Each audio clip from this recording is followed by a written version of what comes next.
tuk na ako. Dahil dito, tropa, medyo okay na pagtulog ko. Kasi pag hindi ako gumamit nito, medyo pag may gumalaw ng konti, nagigising ako agad. Pagkatapos, di ko na makuha yung tulog ko. Dahil dito po nakakatulog po ako ng maganda, napapahusay niyang tulog ko para bukas meron akong energy.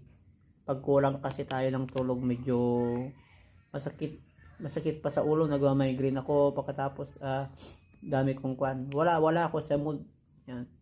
Yun ang epekto sa kulang sa tulog. Pero pag gumamit po tayo nito, talagang napakasarap po. Ito po pakita ko po sa inyo kung ano ito. Ito po yung laman niya. Oh. Sarap. Parang siyang orange po. Pag matulog na tayo, bago tayo matulog, inom po tayo ng rito. O kakainin natin ng isang ito. Malambot lang po ito kasi isang collagen lang po ito na napakahusay.